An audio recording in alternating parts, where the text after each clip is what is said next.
श्री गणेशाय नमः। ओम अस्य श्री महामृत्युंजय स्तोत्र मंत्रस्य श्री मार्कंडे ऋषिः अनुष्टुप् छन्दः। श्री मृत्युंजयो देवता गौरी शक्तिः मम सर्वारिष्ट समस्त मृत्यु शांत्यर्थम सकलेश्वर्य प्राप्त्यर्थम जपे विनियोगः। अथ ध्यानम्।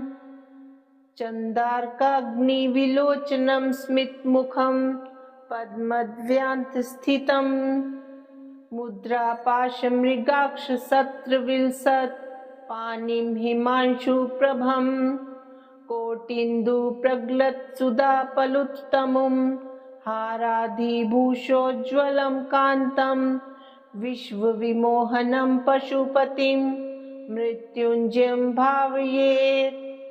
ॐ रुद्रं पशुपतिं स्थानं नीलकण्ठमुमापतिं नमामि शिरसा देवं किं नो मृत्यु करिष्यति। नीलकण्ठं कालमूर्ति कालज्ञं कालनाशनं नमामि शिरसा देवं किं नो मृत्यु करिष्यति। नीलकण्ठं विरूपाक्षं निर्मलं निलयप्रदं नमामि शिरसा देवं किं नो मृत्यु करिष्यति। वामदेवं महादेवं लोकनाथं जगद्गुरुं नमामि शिरसा देवं किं नो मृत्यु करिष्यति। देवदेवं जगन्नाथं देवेशं वृषभध्वजं नमामि शिरसा देवं किं नो मृत्यु करिष्यति। त्र्यक्षं चतुर्भुजं शान्तं जटामुकुटधारिणं नमामि शिरसा देवं किं नो मृत्यु करिष्यति। भस्मोद्धूलितसर्वाङ्गं नागाभरणभूषितं नमामि शिरसा देवं किं नो मृत्यु करिष्यति। अनन्तं वयं शान्तम् अक्षमालाधरं हरं नमामि शिरसा देवं किं नो मृत्यु करिष्यति। आनन्दं परमं नित्यं कैवल्यपददायिनं नमामि शिरसा देवं किं नो मृत्यु करिष्यति। अर्धनारीश्वरं देवं पार्वती प्राणनायकं नमामि शिरसा देवं किं नो मृत्यु करिष्यति। प्रलयस्थितिकर्तार माधिकर्तारमीश्वरं नमामि शिरसा देवं किं नो मृत्यु करिष्यति। व्योमकेशं विरूपाक्षं चन्दार्धकृतशेखरं नमामि शिरसा देवं किं नो मृत्यु करिष्यति।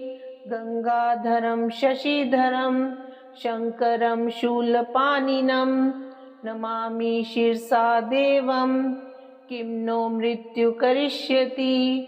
अनाथः परमानन्तं कैवल्यपदगामिनी नमामि शिरसा देवं किं नो मृत्यु करिष्यति। स्वर्ग अपवर्ग दातारं सृष्टिस्थित्यन्तकारणं नमामि शिरसा देवं किं नो मृत्यु करिष्यति। कल्पायुध देहि मे पुण्यं यावदायुर्रोगतां नमामि शिरसा देवं किं नो मृत्यु करिष्यति। शिवेशानां महादेवं वामदेवं सदाशिवं नमामि शिरसा देवं किं नो मृत्यु करिष्यति। उत्पत्ति स्थिति संहार कर्तारमीश्वरं गुरुं नमामि शिरसा देवं किं नो मृत्यु करिष्यति। मार्कण्डे कृतं स्तोत्रं ये पठेत् शिवसन्निधौ तस्य मृत्युभयं नास्ति नाग्निचोरभयं क्वचित्। शतावर्त प्रकर्तव्यं संकटे कष्टनाशनं शुचिर्भूत्वा पठेत् स्तोत्रं सर्वसिद्धिप्रदायकम्। मृत्युञ्जय महादेव त्राहि मां शरणागतं जन्म मृत्यु जरारोग्यैः पीडितं कर्म बन्धनैः तावक्स्त्वद्गतः प्राणस्त्वचितोऽहं सदा मृड इति विज्ञाप्य देवेशं त्र्यम्बकाख्यमनुं जपेत्। नमः शिवाय सांबाय हरये परमात्मने प्रणतक्लेशनाशाय योगिनां पतये नमः। ॐ रुद्रं पशुपतिं स्थानं नीलकण्ठमुमापतिं नमामि शिरसा देवं किं नो मृत्यु करिष्यति। नीलकण्ठं कालमूर्ति कालज्ञं कालनाशनं नमामि शिरसा देवं किं नो मृत्यु करिष्यति। नीलकण्ठं विरूपाक्षं निर्मलं निलयप्रदं नमामि शिरसा देवं किं नो मृत्यु करिष्यति। वामदेवं महादेवं लोकनाथं जगद्गुरुं नमामि शिरसा देवं किं नो मृत्यु करिष्यति। देवदेवं जगन्नाथं देवेशं वृषभध्वजं नमामि शिरसा देवं किं नो मृत्यु करिष्यति। त्र्यक्षं चतुर्भुजं शान्तं जटामुकुटधारिणं नमामि शिरसा देवं किं नो मृत्यु करिष्यति। भस्मोद्धूलितसर्वाङ्गं नागाभरणभूषितं नमामि शिरसा देवं किं नो मृत्यु करिष्यति। अनन्तं वयं शान्तम् अक्षमालाधरं हरं नमामि शिरसा देवं किं नो मृत्यु करिष्यति। आनन्दं परमं नित्यं कैवल्यपददायिनं नमामि शिरसा देवं किं नो मृत्यु करिष्यति।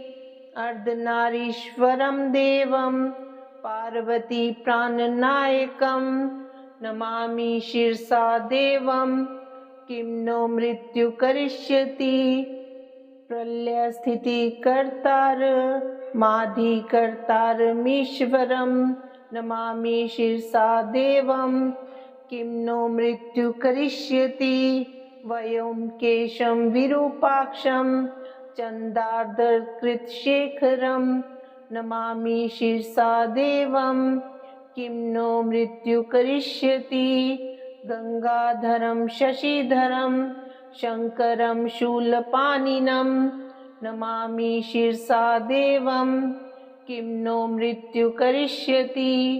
अनाथः परमानन्तं कैवल्यपदगामिनी नमामि शिरसा देवं किं नो मृत्यु करिष्यति। स्वर्ग अपवर्ग दातारं सृष्टिस्थित्यन्तकारणं नमामि शिरसा देवं किं नो मृत्यु करिष्यति। कल्पायुध देहि मे पुण्यं यावदायुर्रोगतां नमामि शिरसा देवं किं नो मृत्यु करिष्यति। शिवेशानां महादेवं वामदेवं सदाशिवं नमामि शिरसा देवं किं नो मृत्यु करिष्यति। उत्पत्ति स्थिति संहार कर्तारमीश्वरं गुरुं नमामि शिरसा देवं किं नो मृत्यु करिष्यति। मार्कण्डे कृतं स्तोत्रं ये पठेत् शिवसन्निधौ तस्य मृत्युभयं नास्ति नाग्निचोरभयं क्वचित्। शतावर्त प्रकर्तव्यं संकटे कष्टनाशनं शुचिर्भूत्वा पठेत् स्तोत्रं सर्वसिद्धिप्रदायकम्। मृत्युञ्जय महादेव त्राहि मां शरणागतं जन्म मृत्यु जरा रोगैः पीडितं कर्म बन्धनैः तावक्स्त्वद्गतः प्राणस्त्वचितोऽहं सदा मृड इति विज्ञाप्य देवेशं त्र्यम्बकाख्यमनुं जपेत् नमः शिवाय सांबाय हरये परमात्मने प्रणतक्लेशनाशाय योगिनां पतये नमः। ॐ रुद्रं पशुपतिं स्थानं नीलकण्ठमुमापतिं नमामि शिरसा देवं किं नो मृत्यु करिष्यति नीलकण्ठं कालमूर्ति कालज्ञं कालनाशनं नमामि शिरसा देवं किं नो मृत्यु करिष्यति नीलकण्ठं विरूपाक्षं निर्मलं निलयप्रदं नमामि शिरसा देवं किं नो मृत्यु करिष्यति वामदेवं महादेवं लोकनाथं जगद्गुरुं नमामि शिरसा देवं किं नो मृत्यु करिष्यति देवदेवं जगन्नाथं देवेशं वृषभध्वजं नमामि शिरसा देवं किं नो मृत्यु करिष्यति त्र्यक्षं चतुर्भुजं शान्तं जटामुकुटधारिणं नमामि शिरसा देवं किं नो मृत्यु करिष्यति भस्मोद्धूलितसर्वाङ्गं नागाभरणभूषितं नमामि शिरसा देवं किं नो मृत्यु करिष्यति अनन्तं वयं शान्तम् अक्षमालाधरं हरं नमामि शिरसा देवं किं नो मृत्यु करिष्यति आनन्दं परमं नित्यं कैवल्यपददायिनं नमामि शिरसा देवं किं नो मृत्यु करिष्यति अर्धनारीश्वरं देवं पार्वती प्राणनायकं नमामि शिरसा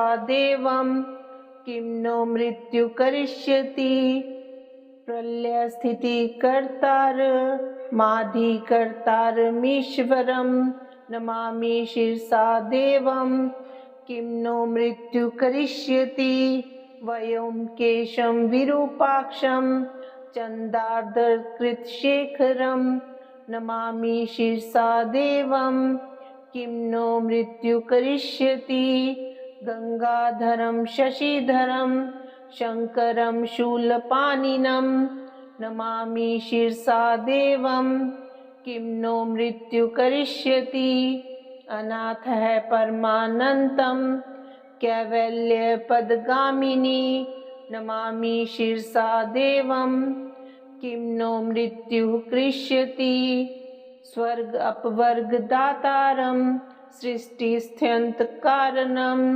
नमामि शिरसा देवं किं नो मृत्यु करिष्यति कल्पायुध देहि मे पुण्यं यावदायुर्रोगतां नमामि शिरसा देवं किं नो मृत्यु करिष्यति शिवेशानां महादेवं वामदेवं सदाशिवं नमामि शिरसा देवं किं नो मृत्यु करिष्यति उत्पत्ति स्थिति संहार कर्तारमीश्वरं गुरुं नमामि शिरसा देवं किं नो मृत्यु करिष्यति मार्कण्डे कृतं स्तोत्रं ये पठेत् शिवसन्निधौ तस्य मृत्युभयं नास्ति नाग्निचोरभयं क्वचित् शतावर्त प्रकर्तव्यं संकटे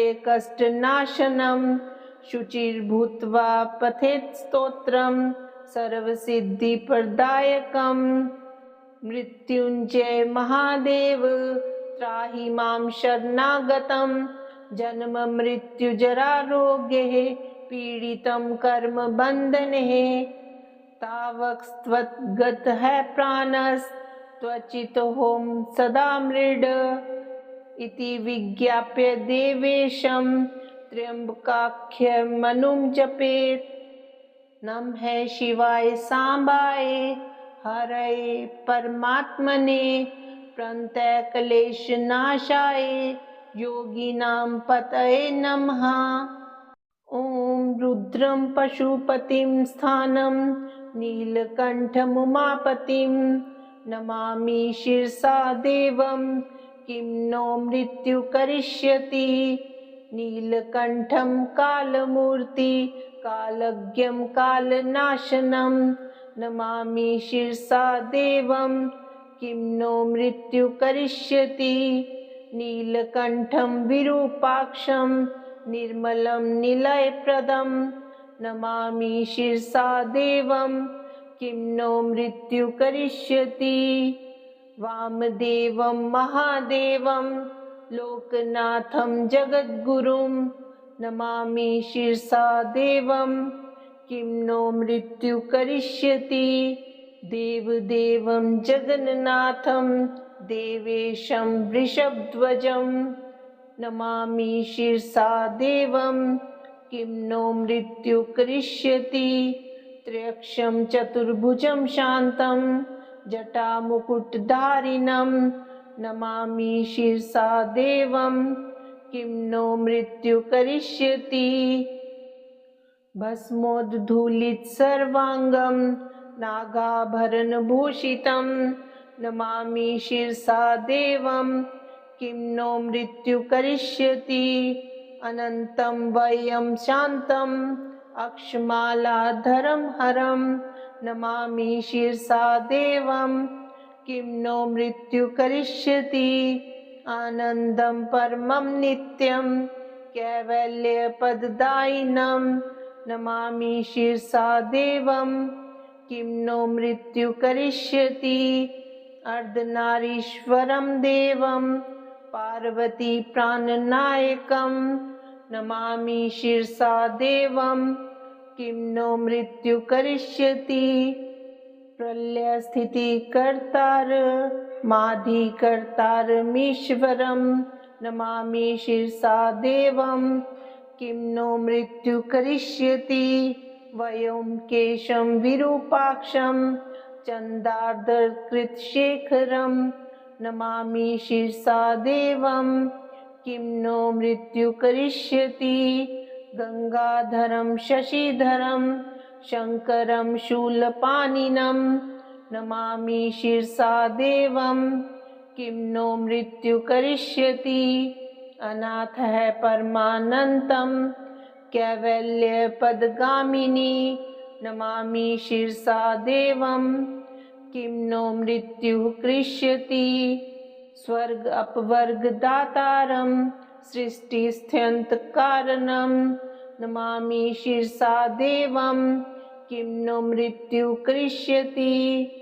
कल्पायुध देहि मे पुण्यं यावदायुर्रोगतां नमामि शिरसा देवं किं नो मृत्यु करिष्यति। शिवेशानां महादेवं वामदेवं सदाशिवं नमामि शिरसा देवं किं नो मृत्यु करिष्यति। उत्पत्ति स्थिति संहार कर्तारमीश्वरं गुरुं नमामि शिरसा देवं किं नो मृत्यु करिष्यति। मार्कण्डे कृतं स्तोत्रं ये पठेत् शिवसन्निधौ तस्य मृत्युभयं नास्ति नाग्निचोरभयं क्वचित्। शतावर्त प्रकर्तव्यं संकटे कष्टनाशनं शुचिर्भूत्वा पठेत् स्तोत्रं सर्वसिद्धिप्रदायकम्। मृत्युञ्जय महादेव त्राहि मां शरणागतं जन्म मृत्यु जरारोग्यैः पीडितं कर्म बन्धनैः। तावक्स्त्वद्गतः प्राणस्त्वचितोऽहं सदा मृड इति विज्ञाप्य देवेशं त्र्यम्बकाख्यमनुं जपेत्। नमः शिवाय सांबाय हरये परमात्मने प्रणतक्लेशनाशाय योगिनां पतये नमः। ॐ रुद्रं पशुपतिं स्थानं नीलकण्ठमुमापतिं नमामि शिरसा देवं किं नो मृत्यु करिष्यति। नीलकण्ठं कालमूर्ति कालज्ञं कालनाशनं नमामि शिरसा देवं किं नो मृत्यु करिष्यति। नीलकण्ठं विरूपाक्षं निर्मलं निलयप्रदं नमामि शिरसा देवं किं नो मृत्यु करिष्यति। वामदेवं महादेवं लोकनाथं जगद्गुरुं नमामि शिरसा देवं किं नो मृत्यु करिष्यति। देवदेवं जगन्नाथं देवेशं वृषभध्वजं नमामि शिरसा देवं किं नो मृत्यु करिष्यति। त्र्यक्षं चतुर्भुजं शान्तं जटामुकुटधारिणं नमामि शिरसा देवं किं नो मृत्यु करिष्यति।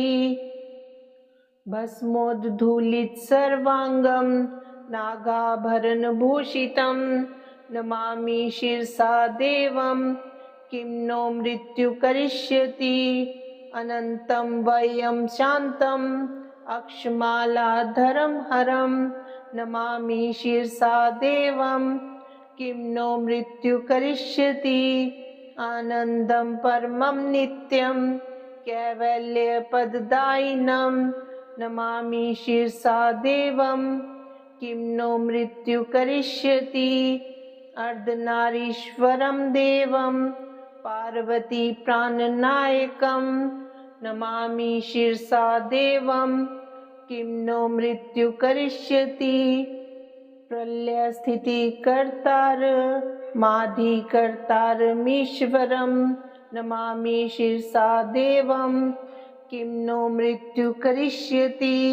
व्योमकेशं विरूपाक्षं चन्दार्धकृतशेखरं नमामि शिरसा देवं किं नो मृत्यु करिष्यति।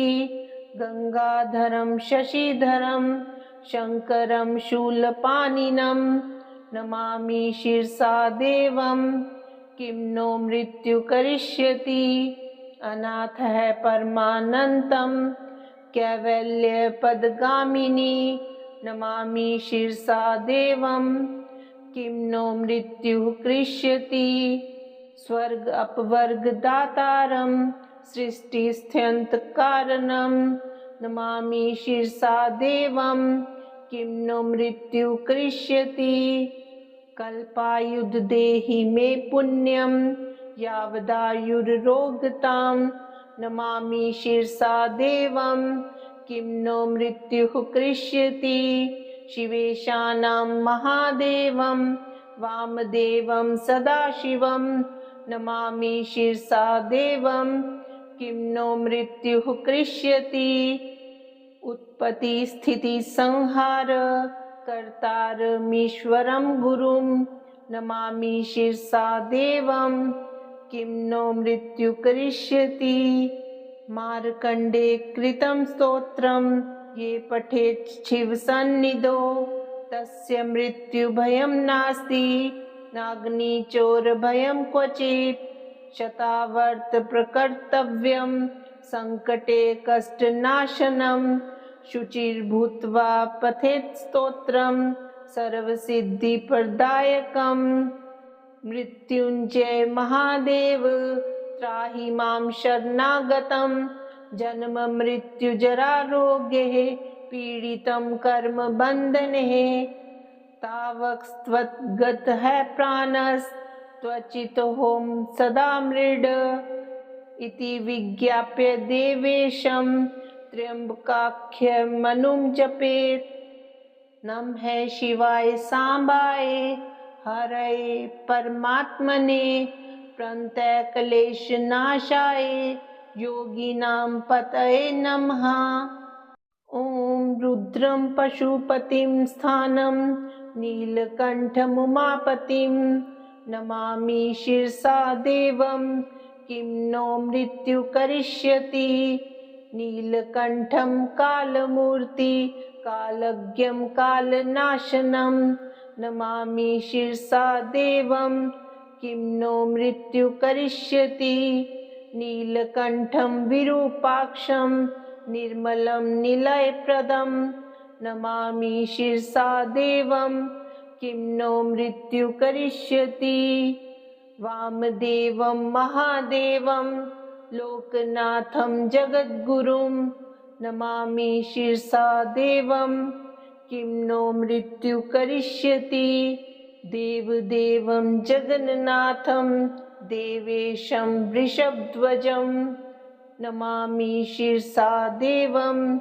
किं नो मृत्यु करिष्यति त्र्यक्षं चतुर्भुजं शान्तं जटामुकुटधारिणं नमामि शिरसा देवं किं नो मृत्यु करिष्यति भस्मोद्धूलितसर्वाङ्गं नागाभरणभूषितं नमामि शिरसा देवं किं नो मृत्यु करिष्यति अनन्तं वयं शान्तम् अक्षमालाधरं हरं नमामि शिरसा देवं किं नो मृत्यु करिष्यति आनन्दं परमं नित्यं कैवल्यपददायिनं नमामि शिरसा देवं किं नो मृत्यु करिष्यति अर्धनारीश्वरं देवं पार्वती प्राणनायकं नमामि शिरसा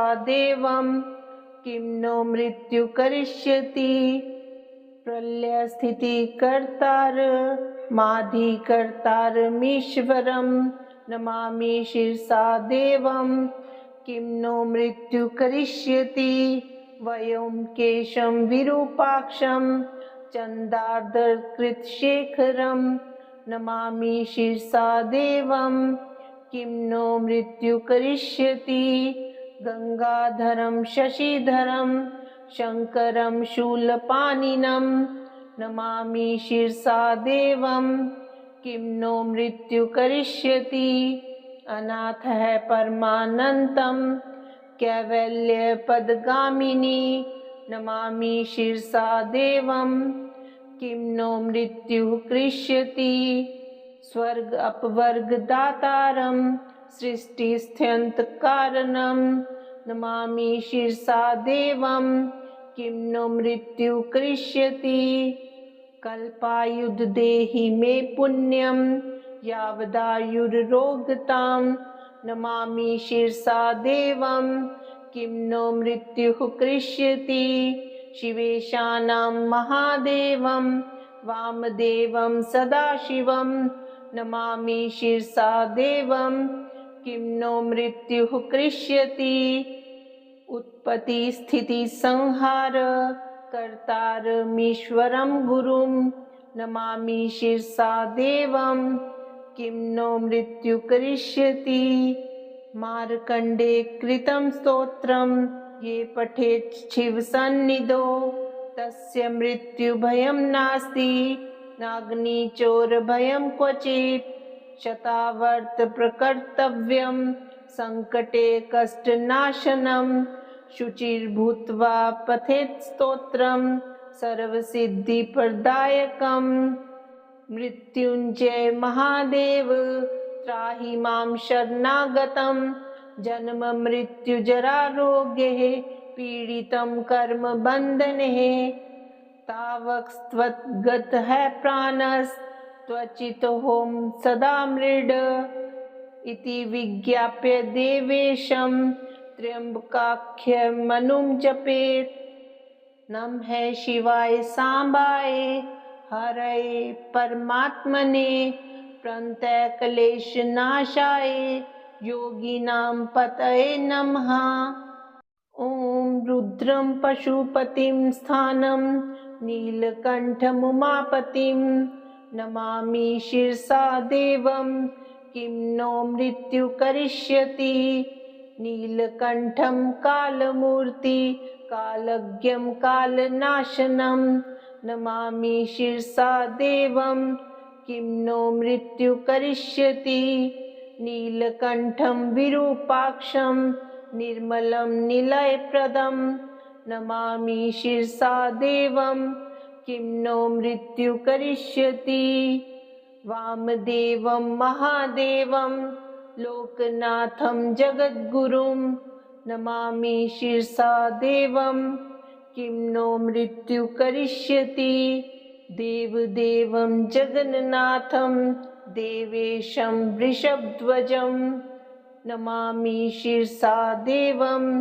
किं नो मृत्यु करिष्यति त्र्यक्षं चतुर्भुजं शान्तं जटामुकुटधारिणं नमामि शिरसा देवं किं नो मृत्यु करिष्यति भस्मोद्धूलितसर्वाङ्गं नागाभरणभूषितं नमामि शिरसा देवं किं नो मृत्यु करिष्यति अनन्तं वयं शान्तम् अक्षमालाधरं हरं नमामि शिरसा देवं किं नो मृत्यु करिष्यति आनन्दं परमं नित्यं कैवल्यपददायिनं नमामि शिरसा देवं किं नो मृत्यु करिष्यति अर्धनारीश्वरं देवं पार्वती प्राणनायकं नमामि शिरसा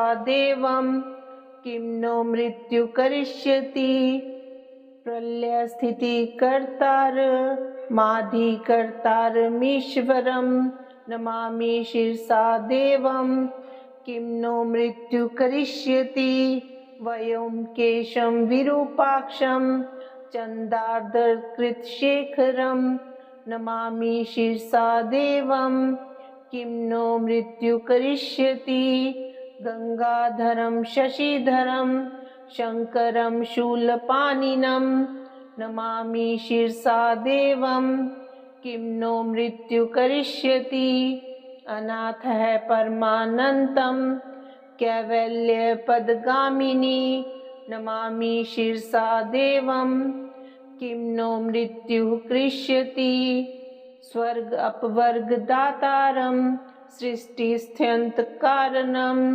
नमामि शिरसा देवं किं नो मृत्यु करिष्यति कल्पायुध देहि मे पुण्यं यावदायुर्रोगतां नमामि शिरसा देवं किं नो मृत्यु करिष्यति शिवेशानां महादेवं वामदेवं सदाशिवं नमामि शिरसा देवं किं नो मृत्यु करिष्यति उत्पत्ति स्थिति संहार कर्तारमीश्वरं गुरुं नमामि शिरसा देवं किं नो मृत्यु करिष्यति मार्कण्डे कृतं स्तोत्रं ये पठेत् शिवसन्निधौ तस्य मृत्युभयं नास्ति नाग्निचोरभयं क्वचित् शतावर्त प्रकर्तव्यं संकटे